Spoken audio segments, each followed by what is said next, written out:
Hello friends, welcome to your channel stocks का portfolio. आज आपके लिए मैं ऐसे ही 4 कंपनियां लाया हूं जो आपको लॉन्ग टर्म में और शॉर्ट टर्म में दोनों में आपको अच्छा मुनाफा बना के दे सकती है। 4 stocks to buy below ₹100 for ₹2021। आते हैं अभी कंपनीज पे। उसमें सबसे पहली कंपनी मैं आपके लिए जो लाया हूँ वो PSU बैंकिंग की कंपनी है। इसका नाम आपके स्क्रीन पे अभी आ जाएगा। बैंक का नाम है bank of Baroda. Bank of Baroda है जिसका आज का अभी क्लोजिंग प्राइस है ₹80, जिसका मैं आपको 1 ईयर का अगर आपको मैं हाई दिखा दूँ तो 1 ईयर का हाई करीब ₹100 है और लो है करीब समझिए ₹40 का। और 5 इयर्स पहले अगर किसी ने ये बैंक ऑफ बड़ौदा लिया होता तो लो था कुछ ₹40 का और ₹140 का उनका हाई था। तो ये लेवल पे बहुत अच्छा बाय है, तो आपको अच्छा मुनाफा बना के दे सकता है। उसके बाद अगर हम देखें तो कंपनी का अभी देखिए बुक वैल्यू क्या है। बुक वैल्यू है ₹160। तो बुक वैल्यू अगर 160 है तो जैसे इनके प्रॉफिट्स अच्छे ग्रो होंगे विथ इन 6 मंथ्स और 1 ईयर, ये अपने बुक वैल्यू को जरूर छुएगा। तो one can bet on bank of Baroda for short term also and for long term also for taking a good returns. इसका मैं आपको दिखा देता हूँ। इसका 52 वीक का हाई कुछ ₹100 है, जैसे मैंने चार्ट में भी दिखाया आपको। उसके बाद अगर हम इनका प्राइस वॉल्यूम देखें तो उसमें देखते हैं क्या आइडिया आता है। 1 वीक पहले किसी ने लिया होता तो 1.39 का परसेंटेज ग्रोथ था। 1 महीने पहले कुछ 4% डाउन है। 3 मंथ्स पहले किसी ने लिया होता 22.5% का रिटर्न है। और 3 साल पहले सॉरी किसी ने लिया होता तो 42% माइनस में है, क्योंकि due to COVID and everything उनके NPA के इश्यूज हुए हैं, जो वजह से इनका ग्रोथ जैसा होना चाहिए वैसा नहीं हुआ है। NPA भी बड़े हैं वो हिसाब से। फिर इसका हम कॉर्पोरेट एक्शन देख लेते हैं। बैंक ऑफ बड़ौदा का डिविडेंड वगैरह देती है क्या? Dividend not a big thing. Dividend खाली ऐसा होता है कि हम जब खाना खाने जाते हैं तो टिप देते हैं ना, तो dividend is just act as a tip for us, ऐसा एक बोनस छोटा सा अपने को मिलने वाला है, दैट्स इट। फिर इसका हम फाइनेंशियल देखते हैं। डिविडेंड भी देती है, फाइनेंशियल देखते हैं। इसका क्वार्टरली एंड इसका 2020 का जो इसका प्रॉफिट था, इनकम था 18,914 था। अभी देखिए थोड़ा कम आ रहा है, 17,408 का इसका इनकम आ रहा है। ठीक है। फिर NPA देखिए कितना है इसका। क्रॉस NPA परसेंटेज वाइज देखेंगे तो 8.48 था उनका लास्ट ईयर में, ये सर 8.87, मतलब आप बोल सकते थोड़ा ही बड़ा है। फिर नेट NPA बोलेंगे तो 2.39 था, जो आज बढ़ के 3% हो गया है। फिर इसका हम अगर आपको देखें फिक्स एसेट्स 9,200 का था, आज 8,400 का है। फिक्स एसेट्स भी उसका थोड़ा कम हुआ है, वो चलते रहता है, लॉन्ग रन में कुछ फ़र्क नहीं पड़ता है। फिर इसका कैश फ्लो कैसा है देखिए कंपनी का कैश फ्लो। मार्च 2020 में कैश फ्लो उनका प्लस में था, पर आज अभी कैश फ्लो नेगेटिव में, ड्यू टू लोन बुक्स इनका बढ़ता है। तो कैश फ्लो इनका कभी भी कोई भी बैंक का नेगेटिव में ही रहेगा कैश फ्लो, क्योंकि दे आर बैंकिंग सेक्टर तो लोन देते हैं। फिर इनका मैं आपको नेट इंटरेस्ट मार्जिन दिखाऊं, 2.440 था मार्च 2020 में, जो मार्जिन अभी 2.58 हो गया है, तो थोड़ा उसका मार्जिन भी अच्छा हुआ है। फिर रिटर्न ऑन कैपिटल एम्प्लॉयड देखें 1.78 से 1.97 हो गया है, और मार्च 20 में 1.21 से 1.87 बढ़ चुका है रिटर्न ऑन इक्विटी भी। फिर ये बैंक ऑफ बड़ौदा का अपना फाइनेंशियल्स था, ठीक ठाक है, नॉट सो ग्रेट, बट ये लेवल पे आप ले सकते हैं क्योंकि बुक वैल्यू के बहुत नीचे है। बुक वैल्यू के 50 प्राइस पे समझो, बुक वैल्यू उसका करीब 160 का है। शेयर होल्डिंग पैटर्न देखते हैं। प्रमोटर्स के पास देखिए कितना है, 63% है प्रमोटर्स के पास करीब जून 21 में, जो पहले उनका कांस्टेंट था 63% ही था। दिसंबर में 2020 में 71% था। तो प्रमोटर्स ने 2 साल पहले कुछ 6-7% खाली किया है। फिर हम देखते हैं किसने बाई किया है। FIs के पास 2020 में 4.32% था, तो आज FIs के पास 6.89 है, तो करीब 1.5 से 2% FIs ने बाई किया है अगर प्रमोटर्स ने बेचा है तो। फिर दिसंबर 20 में देखें तो DIs के पास 11.29% था, जो आज अभी मार्च 21 में 15.89, जो जून 21 में 15.89। तो आपने देखा जो 4-5% जो प्रमोटर ने बेचा है वो FIs और DIs ने एक्यूमुलेट कर दिया है, तो इट्स अ गुड साइन। तो आप इस पर बैंक ऑफ बड़ौदा में बेट कर सकते हैं फॉर अ लॉन्ग टर्म, अच्छा मुनाफा बना के देगा आपको। दूसरी कंपनी है जो आपके लिए मैं लाया हूँ रडार पे, जिसको आप बाय करके चल सकते हैं, वो भी बैंकिंग स्टॉक ही है। बैंक का नाम आपके स्क्रीन पे है फेडरल बैंक। इसका भी अगर मैं आपको चार्ट्स दिखाऊं, 1 ईयर पहले इसका लो था करीब 50 रुपीज़ का और अभी हाई था उसका करीब 90 रुपीज़ का। किसी ने 5 ईयर्स पहले अगर लिया होता स्टॉक तो 5 ईयर्स पहले का लो करीब 40 रुपीज़ था और हाई करीब 105 का छुआ था उसने। तो अपने प्राइस 86 पे बैठा है। ये भी बैंकिंग बिजनेस जैसे ही इम्प्रूव होगा, एनपीए जैसे ही इम्प्रूव होंगे, इसमें भी अच्छा आपको प्रॉफिट मिलने के आसार हैं लॉन्ग टर्म में। अब ये भाव पे कुछ ख़राब नहीं है, ये भाव पे आपको डाउनफॉल मिलेगा नॉट मोर देन 5 to 10%, पर एप्रिसिएशन इज़ 20 to 30%। तो इसमें आप ले सकते हैं। इसका बुक वैल्यू देखिए कितना है, बुक वैल्यू इसका 83.73 का है, तो आज का प्राइस कितना है 86.30। तो इसका बुक वैल्यू पे ही ट्रेड कर रहा है, आप समझिए ये कंपनी। सो ये कंपनी आपको अच्छा मुनाफा आगे जाके बना के दे सकती है।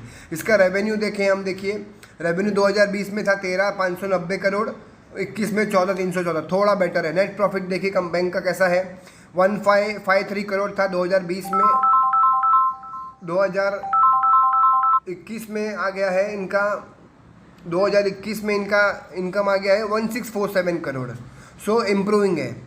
अर्निंग पर शेयर देखें 7.94 से 8.34 बढ़ गया है, वो भी 0.5।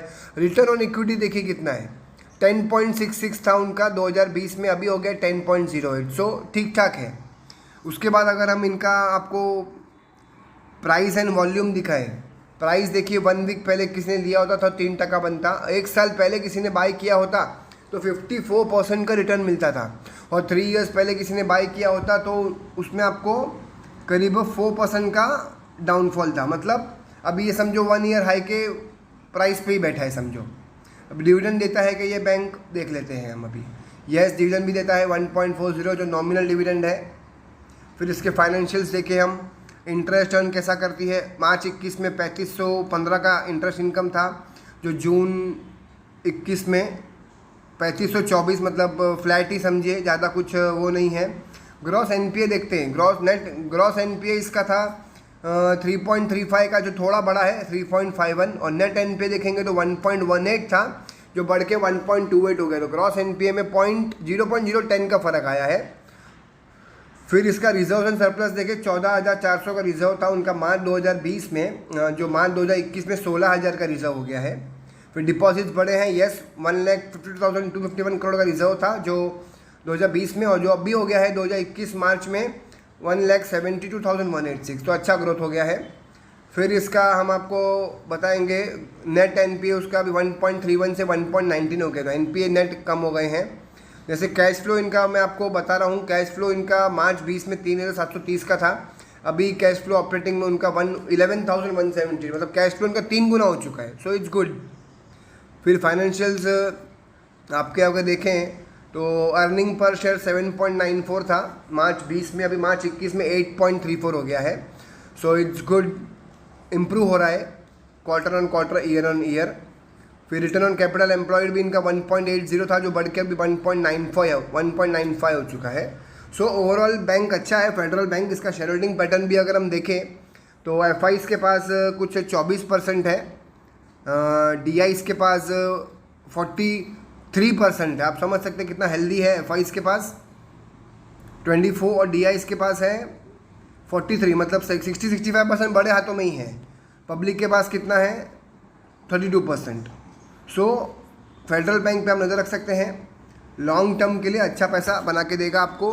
तीसरी कंपनी जो आपके लिए लाया हूँ मैं 100 रुपीज़ के अंडर में, वो है IRFC, Indian railway finance corporation. जैसे हमको मालूम है IRCTC को बहुत सारे ऑर्डर्स मिल रहे हैं रेलवे लाइंस के, नवी ट्रेन्स बनाने के, तो फाइनेंस जो इंडियन रेलवे लेगी वो ये कंपनी से ही लेगी। ये कंपनी अभी 2 साल ही हुआ है लिस्ट होने को। अब इसका चार्ट्स देख सकते हैं, 1 साल पहले अगर किसी ने IRFC बाई किया होता तो लो है IRFC का करीब 21 रुपीज़ का और हाई है करीब 27 रुपये का। तो इतना कुछ मोमेंटम अभी तक दिया नहीं है, बट उन्होंने लॉन्ग रन आपको अच्छा पैसा बना के देगी। इसका बुक वैल्यू देखिए 27.5 रुपये का है, तो अभी वो बुक वैल्यू के भी नीचे है, तो आप इसको ले सकते हैं और लॉन्ग रन आपको अच्छा पैसा बना के देगी। इसके बाद हम आपको बताते हैं कंपनी का प्राइस एंड वॉल्यूम कैसा है। 1 वीक के पहले इसका कुछ नहीं है, कांस्टेंट है। किसी ने 3 महीने पहले लिया होता तो 9 महीना है, उसके बाद का अभी अपडेट नहीं होगा। लेटेस्ट में अभी लिस्ट हुई है, 1 साल भी नहीं हुआ है कंपनी को लिस्ट होके इसके लिए। फिर इसके आगे हम आपको इसका मार्केट डेप्थ दिखाएं। मार्केट डेप्थ ठीक है। फिर कॉर्पोरेट एक्शंस देखते हैं, डिविडेंड देती है, यस डिविडेंड देती है, करीब 1-1.5 रुपये का डिविडेंड दे देती है कंपनी साल का, तो इट्स गुड। थोड़ा बहुत इनकम भी आ जाता है, जनरेट भी हो जाता है शेयर्स में से एज अ डिविडेंड। फिर इनका इनकम स्टेटमेंट देखें, दिसंबर 20 में इनका सेल्स था 3932 का, जो अभी बढ़ चुका है 4454 हो चुका है। फिर इसका हम बैलेंस शीट देखेंगे। बैलेंस शीट में इनका रिजर्व एंड सरप्लस देखिए, 19,000 का रिजर्व सरप्लस था मार्च 2020 में, जो आज 21 मार्च में 22,021 में 22,844 हो चुका है, जो इट्स गुड। फिर इनका मैं आपको कैश फ्लो बताऊं कैसा है। कैश फ्लो इनका माइनस में था 2020 में, 21 का अभी तक अपडेट नहीं हुआ है, तो इनके अभी जो अभी रिजल्ट आएंगे क्वार्टरली उसमें अपडेट हो जाएगा शायद, तो तभी आपको मैं एक नवा वीडियो बना दूंगा इस पर। फिर इनका मैं आपको फेस वैल्यू 10 रुपीज़ ही है। फिर रिटर्न ऑन नेटवर्थ इक्विटी है इनका 11.92 था मार्च 2020 में, जो मार्च 21 में 12.29 हो चुका है। डेप्ट टू इक्विटी 7.57 था, अभी कुछ 9% हो चुका है, जो नॉमिनल है, कमी है। इसके बाद मैं आपको इनका शेयर होल्डिंग पैटर्न बताता हूँ। शेयर होल्डिंग पैटर्न देखिए, ये प्रमोटर्स के पास 86% है, प्लेज कुछ भी नहीं है, जो बहुत अच्छी बात है। फिर एफआईज के पास मार्च 21 में 1.44 था, जून 21 में 0.86, एफआईज ने थोड़ा माल खाली किया है। डीआईज के पास 4.24 था, तो डीआईज के पास अभी 3.75 थोड़ा खाली किया है। फिर पब्लिक के पास 7.96 था, तो पब्लिक के पास 9.3 हुआ, तो पब्लिक ने थोड़ा माल भरा है इसको। ओवर अ लॉन्ग रन ये 4 कंपनियां आपको अच्छा मुनाफा बना के देगी, GMDC, bank of Baroda, federal bank, और चौथी कंपनी है आपके रडार पे होनी चाहिए टूरिज्म फाइनेंस। ये गवर्नमेंट ऑफ इंडिया की कंपनी है। जैसी कंपनी गवर्नमेंट टूरिज़्म को प्रमोट कर रही है आगे जाके, अभी 2 साल बहुत ख़राब रहे हैं ड्यू टू कोविड ये कंपनी के लिए, बट हमेशा नहीं रहेगा। अगर टूरिज़्म फाइनेंस में आपको बताऊं तो इसका 1 साल का लो देखिए कितना, करीब 30 रुपये था, और हाई है करीब 80 रुपया 1 साल में। अगर 5 साल का मैं आपको चार्ट बताऊं, उसके पहले अगर मेरा वीडियो अच्छा लगे, थोड़ी भी मेरी मेहनत अच्छी लगे, तो वीडियो लाइक कर देना और चैनल सब्सक्राइब कर देना, ताकि मैं अच्छे एजुकेशनल वीडियो आपके लिए बना के ला सकूं। अगर इसका IRFC टूरिज़्म फाइनेंस का अगर मैं आपको बोलूं, इसका लो है कुछ समझो 40 रुपीज़ का 5 ईयर्स का, और हाई है उसका करीब 160 रुपीज़ का। तो आप देख सकते कितने टाइम्स में वो ग्रो हुआ है, 3 to 4 टाइम्स। फिर इसका मैं आपको अगर बताऊं, उसका बुक वैल्यू है 103 रुपया। अगर हम एक स्टॉक को लेते हैं, बुक वैल्यू तक भी अगर उसको रखते हैं, और ये बुक वैल्यू मैं मानता हूं 4 से 6 महीने में आ जाना चाहिए, 4 से 6 महीने में आ जाना चाहिए बुक वैल्यू, तो आपको अच्छा पैसा बना के दे सकती है ये टूरिज्म फाइनेंस कॉर्पोरेशन। अब लेके रखिए बिंदास। डाउनफॉल 10%, अपसाइड है 25 से 30%। फिर इसका मैं आपको फाइनेंशियल्स और चार्ट भी दिखाता हूँ, प्राइस वॉल्यूम दिखाता हूँ। किसी ने अगर कंपनी में 1 साल पहले लिया होता तो आज पैसा डबल हो चुका होता, 109% का प्रॉफिट है। 3 साल पहले किसी ने अगर लिया होता तो 50% डाउन है। क्यों? क्योंकि ड्यू टू कोविड टूरिज्म के सारे बिजनेस बंद है, तो फाइनेंस किसको करेगी? फाइनेंस कंपनियां जब लेगी तब टूरिज्म आएंगे लोग, जब वो चालू होगा। बट ये हमेशा नहीं रहेगा, फ्यूचर में सब चालू हो जाएगा, तो ये अच्छा मुनाफा बनाएगी। पॉसिबली दिवाली का क्वार्टर जो आएगा, लास्ट क्वार्टर, थर्ड क्वार्टर, अक्टूबर नवंबर दिसंबर, उसमें उम्मीद है कि अच्छा ये लोग बिजनेस करेंगे। उसका फिर डिविडेंड देती है, येस थोड़ा मामूली सा डिविडेंड भी देती है, तो इट्स गुड, थोड़ा बहुत पैसा भी मिल जाता है शेयर होल्डर्स को एज अ इनकम। फिर क्वार्टरली इनके इनकम स्टेटमेंट देखते हैं। दिसंबर 2020 में 71 करोड़ का सेल्स इनकम था, फिर मार्च 21 में 59 हो गया, जो कम हो गया है। फिर बैलेंस शीट अगर हम देखते हैं ये कंपनी का, फिक्स जैसे कितना 14 करोड़ का था, अभी 17 करोड़ का बढ़ गया है, ओके। फिर कैश फ्लो है क्या, देखिए कंपनी का कोविड के हालत में है, तो भी कैश फ्लो कैसा है देखिए। मार्च 19 में -54 करोड़ का था, और मार्च 2020 में 208 करोड़ का, 21 का अभी अपडेट नहीं किया है। फाइनेंशियल्स देखते हैं इन कंपनी का कैसा है। फाइनेंशियल्स देखिए इनका तो बेसिक अर्निंग पर शेयर को 10.69 था, जो 10.04 है, 10 मेंटेन किया है, SLS में भी इट्स गुड। फिर प्रॉफिट मार्जिन अगर देखें तो 94.96 था 19 में, मार्च 19 में, जो अभी 83.27 हो गया मार्च 2020 में। तो भी मार्जिन देखिए कितना तगड़ा है, कितना अच्छा है। नेट प्रॉफिट मार्जिन में अगर हम देखें 37% था, अभी 30% हो गया है। 2020 में 37 था, अभी 30% हो गया 21 में। रिटर्न ऑन कैपिटल एम्प्लॉयड देखिए, या रिटर्न ऑन इक्विटी देखिए, 11.70 का रिटर्न ऑन इक्विटी था 11.70 का मार्च 19 में, और अभी 2020 में हो गया 10.75। सो ये भी इम्प्रूव हो रहा है, जो आगे जाके आपको अच्छा पैसा बना के देगा। फिर शेयर होल्डिंग पैटर्न देखते हैं हम लोग टूरिज्म फाइनेंस कॉर्पोरेशन का। प्रमोटर के पास कितना है देखिए, 27% है। इसमें 0.28 प्लेज है, थोड़ा सा, ना के बराबर प्लेज है। फिर एफ के पास कितना है देखिए, 16% एफ के पास है। डी के पास देखिए कितना है, डी के पास कुछ 1% है खाली। सो पब्लिक के पास कितना है देखिए, पब्लिक के पास 56% है। अदर्स के पास 0.01। सो ये टूरिज्म फाइनेंस कॉर्पोरेशन, अगर आप बुक वैल्यू के लिए जाते हैं तो बुक वैल्यू भी यहाँ से आपको करीब 30% का हाई दे देगा, जो आपको आई थिंक 6 महीने में मिल जाना चाहिए। तो ये 4 कंपनियाँ हैं, bank of Baroda, federal bank, IRFC और टूरिज्म फाइनेंस कॉर्पोरेशन। आप लेके अपने पोर्टफोलियो में रख सकते हैं फॉर लॉन्ग टर्म। अगर मेरा वीडियो अच्छा लगे तो लाइक कर देना और चैनल सब्सक्राइब कर देना। Thank you.